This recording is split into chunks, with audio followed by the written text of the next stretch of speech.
On August 7, 1915, exactly 600 men of the Australian Light Horse Brigade waited in the trenches at Gallipoli. Their orders were to assault a heavily fortified position known as Baby 700. The geography of the objective was brutal. The Australians had to charge up steep, entrenched slopes, heavily protected by Turkish defenders and flanking machine gun positions. The entire operational plan relied heavily on artillery. A massive naval barrage was scheduled to batter the Turkish lines, keeping the enemy machine gunners pinned down to make a frontal assault possible. But then the plan broke. Exactly 7 minutes before the assault was supposed to begin, the naval guns suddenly and inexplicably stopped firing. In modern warfare, sudden silence does not mean safety. It creates a terrifying vacuum of uncertainty, stripping frontline troops of their cover and forcing impossible choices upon them in real time. The Australians faced an immediate dilemma in the cramped trenches: charge now, without their scheduled covering fire, or wait out the remaining 7 minutes. A highly specific fear paralyzed the line. If the men advanced early to catch the enemy off guard, the naval guns might resume their scheduled bombardment and tear through their own advancing ranks.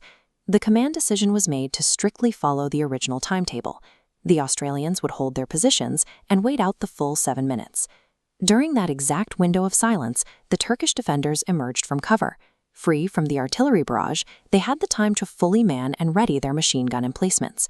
This top-down tactical map shows the reality the Australians faced. They had to cross a narrow 60-yard strip leading directly into prepared firing lines. By waiting, they handed the enemy the exact time needed to turn a planned assault into an inescapable ambush. The order finally came. The first wave of 150 men pushed over the top and stepped into that 60-yard kill zone. They were immediately met by a concentrated hail of gunfire. Most never even reached the halfway point before the entire line was wiped out. The timeline of destruction was terrifyingly compressed. Barely 2 minutes passed before the second wave was ordered into position to attack. These next men were forced to look out over the parapet and see the complete destruction of their comrades just a few paces ahead. They followed orders and went over the top anyway. Within seconds, they met the exact same fate. The physical reality of the battlefield was now providing clear, irrefutable data to anyone watching. Attempting a frontal assault in these conditions was mathematically impossible.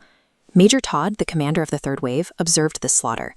He recognized immediately that the objective could not be taken. He attempted to intervene, passing his battlefield assessment back up the chain of command and explicitly warning Colonel Antill of the assault's wasteful futility.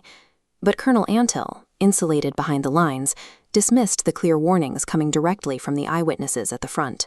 Antill had latched onto an unverified rumor circulating in the rear, a claim that an Australian flag was already flying inside the Turkish trenches. When a rigid chain of command isolates itself from the facts on the ground, it becomes a death sentence. Leadership chose to believe a phantom victory rather than the horrific reality reported by their own men. Antill rejected the warning entirely. He ordered Major Todd to push the third wave forward to provide support for the fictitious Australians he believed were waiting in the enemy trench. Tragically obedient, the third wave climbed out of the trench. Like the men before them, they were instantly cut down. By the time the fourth wave lined up, the men were openly protesting. They complained directly to command that the task was an absolute impossibility. In a final act of detachment, Antill ordered them forward to their deaths, without offering a single tactical explanation or justification. Military discipline had ceased to be a tool for coordinated survival. It had mutated into a rigid mechanism that forced men to execute an undeniably suicidal command. This visualization displays the sheer mathematical toll of the 4 attacks. Out of the initial 600 men, 435 were lost, with 232 killed. That staggering loss is permanently etched into the serene landscape of Gallipoli today. The Turkish machine guns and the 7-minute artillery silence created the conditions for a disaster. However, the 4 waves were ultimately sent to their deaths because no officer in the chain of command had the courage to admit the plan had failed and stop the slaughter.